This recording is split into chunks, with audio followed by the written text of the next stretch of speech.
সবাই এসে গেছো? এবার তাহলে চুপ করে বসো, আমি আমার ঝুলি থেকে গল্প বার করি। শোনো, গোবরডাঙ্গায় বাস করত বংশীবদন দাস নামে এক চাষি। সংসারে এক নাতনি ছাড়া তার আর কেউ ছিল না। বাপ মাহারা নাতনি রমলা তার দাদুকে খুব ভালোবাসত।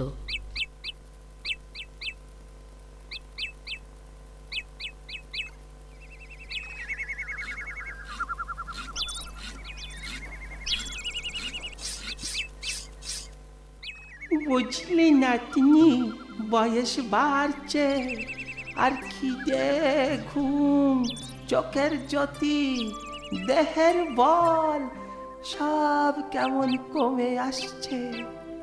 তবে একটা জিনিস এত এত অভাবেও কমেনি, স্বপ্ন। তোকে নিয়ে কত স্বপ্ন আমি দেখি জানিস। ভালো ঘরে তোর বিয়ে হবে, ভালো বর হবে। আর দাদু বর হবে।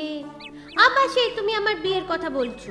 ও মা, না বলে উপায় কি নাতনি? তুই বড় হয়েছিস আর আমি বুড়ো।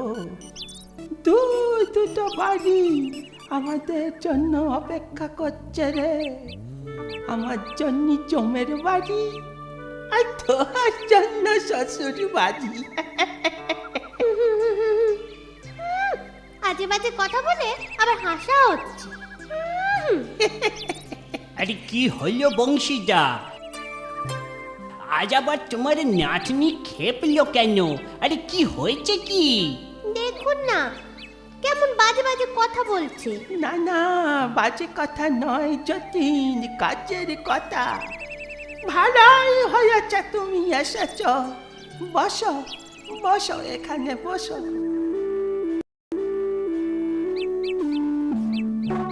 হ্যাঁ বসুন, আপনারা গল্প করুন, আমি যাই রান্নার কাজে।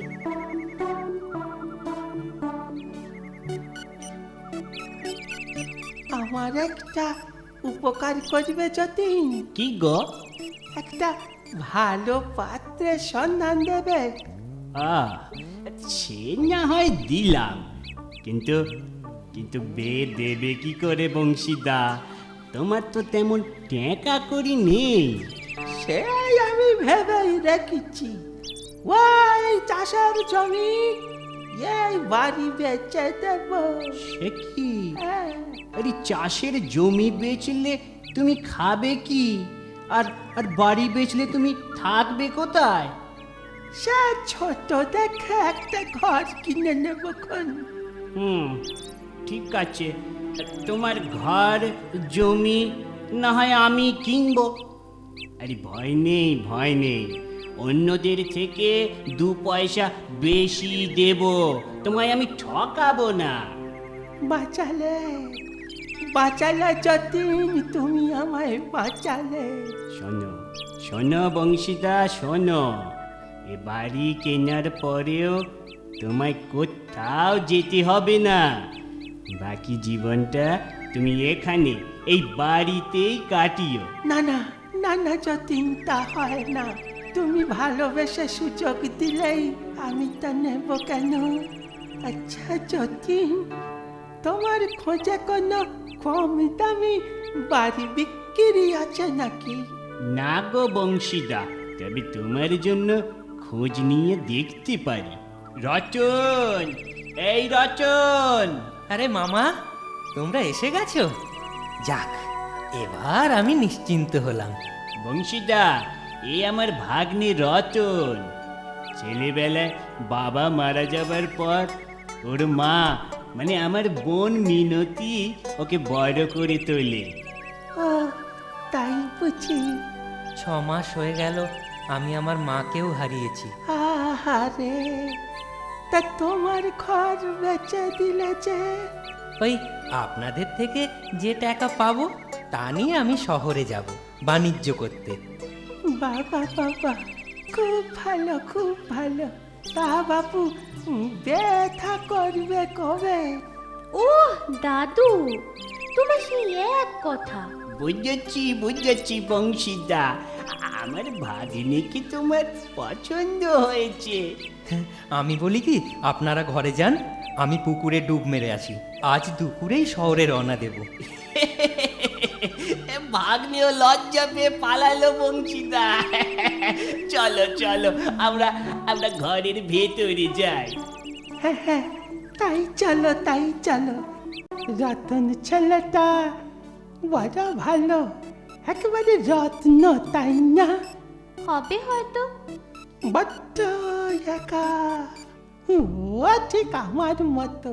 তোকে আমি ওর হাতে দেব নাতনি। শোনো, তুমি বসে বসে স্বপ্ন দেখো, আমি যাই।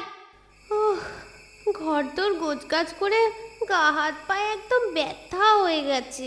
এদিকে আবার রান্না না করলেও নয়, কি যে করি। তুমি বসো গো মেয়ে, আমি রান্না করে দিচ্ছি। ওমা, তুমি তুমি তুমি কে? ভয় পেও না, আমি তোমার কোনো ক্ষতি করব না। 3 বাড়ি রান্নার কাজ করে সংসার চালাতাম, তাই আজও রান্না করার শখ যায়নি গো। কিন্তু তুমি কে তা তো বললে না? আমি রতনের মা গো, রতনের মা। তুমি এখনো এই বাড়িতে থাকো? পেতনি কখনো বাড়িতে থাকে? পেতনি থাকে গাছে, আমিও গাছে থাকি। শোনো, এ বাড়িটা না এখন আর তোমার ছেলের নয়, আমরা কিনে নিয়েছি। জানি তাতে কি আমি ভাগাবে বেরোচ্ছ? এসো ঘর মোটকা দেবো। না না না, ভাগাবো না। আমি বলছিলাম তোমার ছেলে এখন শহরে থাকে একা, তুমি বরং তাকে রান্না করে খাওয়াকে যাও। কি যে বলো না, আমি পেতনি হয়েছে জানলে ছেলে দুঃখ পাবে না? এখানেও নিজেই রেঁধে খেত, সেখানেও তাই খাবে। তাহলে আমাকেও রান্না করতে দাও। কেন? আমার রান্না কি খারাপ? খেয়ে দেখোই না। বেগুন কেটে দাও, আলু কেটে দাও, আমি রান্না করছি। মাছের ভিতর ঝোল, আলু বেগুনের ঝোল, খেতে ভালোবাসি আমি কাজের মাসি।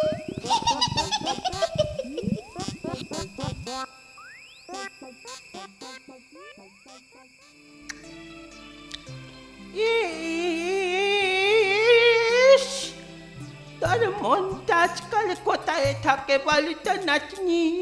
কেন ও কথা বলছো কেন? কবার কথা নুন দিয়েছিস বেগুনের ঝোলে, একেবারে নোনতা হয়ে গেছে। আমি রাঁধলে তো নুন দেব। তুই রাখিস নি, সে কি কথা? কোন রাঁধুনি রাখিছিস বুঝি? হ্যাঁ, বিনি পয়সায় রাঁধুনি। কি হেয়ালি করছিস বলতো? হেয়ালি নয় গো দাদু, যা বলছি সব সত্যি। বলিস কি? এ তো ভয়ানক কাণ্ড। যতীন সব জেনে বুঝে এবারে আমায় কেনালো। মোটেও না, সে এ বিষয় কিচ্ছু জানে না। তুই কি করে জানিলি সে কথা? তার ভাগ্নি জানে না তো মামা কি করে জানবে? তাহলে তো ওদের জানাতে হবে ব্যাপারটা। না না না, না কেন? জানালে ওরা দুঃখ পাবে, আর আমাদের রাঁধুনিও রেগে যাবে যে। ও বুঝেছি। রান্নার ছককে তুই আর নিতে চাইছিস নে। না রাঁধলে দুপুরে কি হাওয়া খেয়ে থাকবে? তা বটে। শোন, আজ দুপুরে একটু খিচুড়ি বানাস তো। খিচুড়ি খাবে? হ্যাঁ। ঠিক আছে।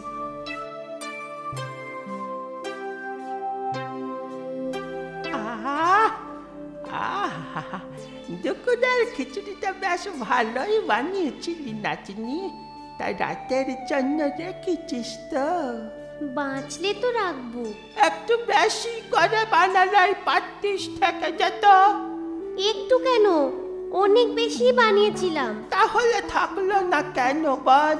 তুমি কবার করে চেয়ে খেয়েছো মনে আছে তোমার দাদু?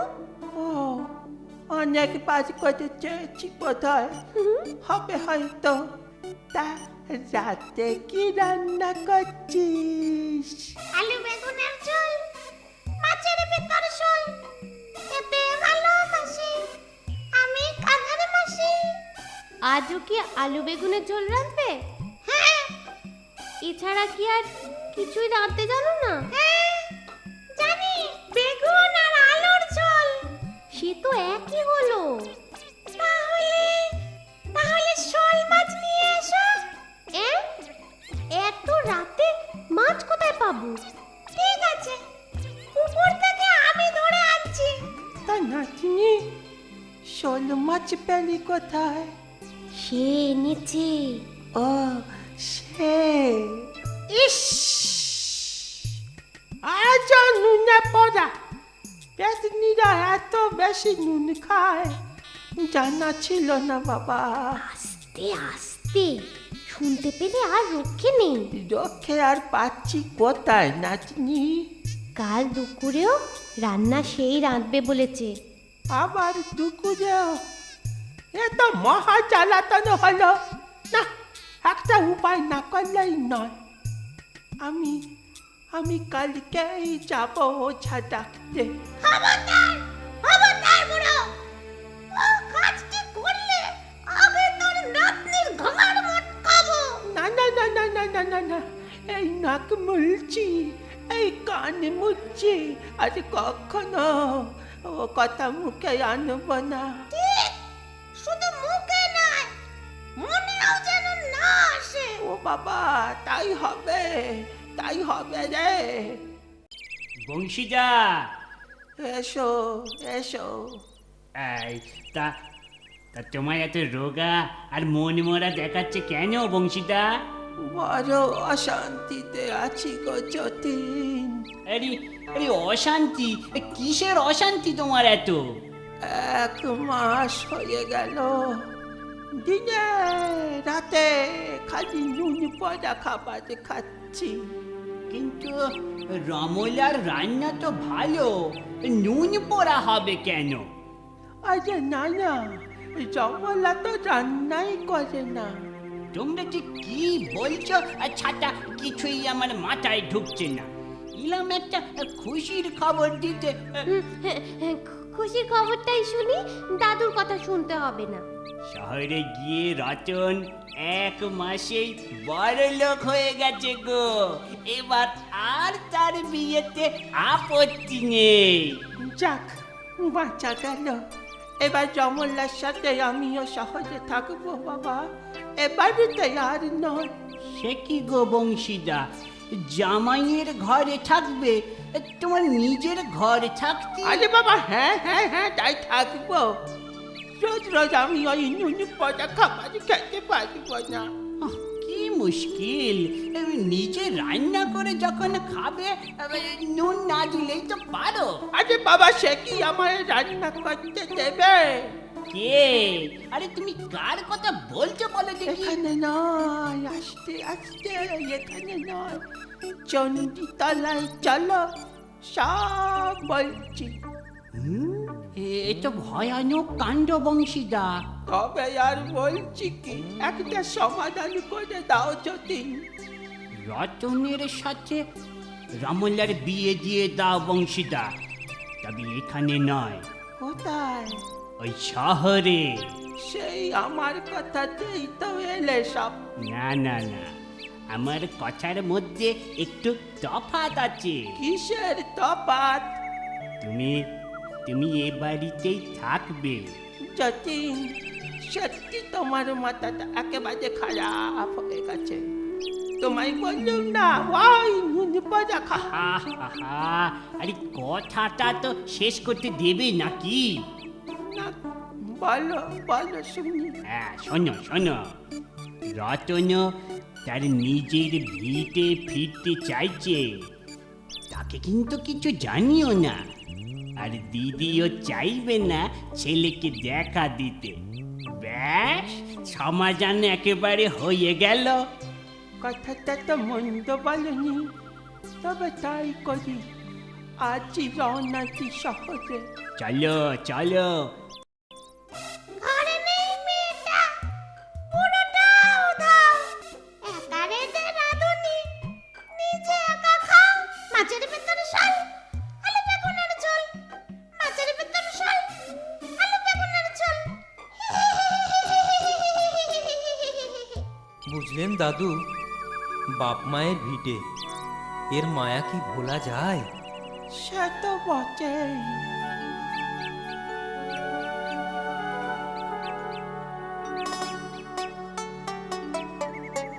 এ বাড়ি আবার আমি কিনেই নেব। কি যে বলো না, তুমি আমার নাতি জামাই, এটা তোমারই বাড়ি। না না, তা হয় না। ঘর জামাই আমি থাকতে পারবো না।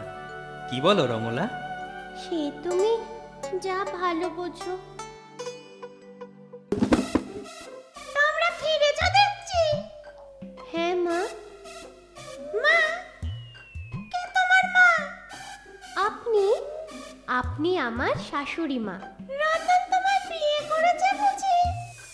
ভালো, তুমি ভালো মেয়ে। আজ আমি বেঁচে থাকলে তোমায় বরণ করে ঘরে তুলতাম। আজ আপনি রান্না করবেন না মা? খেপেছো? শাশুড়ি রান্না করবে আর তুমি পায়ের উপর পা তুলে গিলবে, সেটি হবে না। তবে আমার অবস্থার কথা ছেলেকে জানিও না। জানালে রতন কষ্ট পাবে। আজ থেকে রান্না বান্না করে তুমি সংসার সামলাও। রতনের একটু যত্ন নিও। দেখো, আমার রতনের যেন কোনো কষ্ট না হয়। আমি চাই এ বাড়িতে আর ফিরবো না। ভালো থেকো, সুখে থেকো। প্রণাম শাশুড়ি মা, প্রণাম। আপনার আদেশ আমি সেই মনে পালন করব। রমলা তার কথা রাখে, এমনকি শাশুড়ি মায়ের আত্মার শান্তির জন্য স্বামী রতনকে নিয়ে যায় গয়ায় তার মায়ের পিণ্ড দিতে।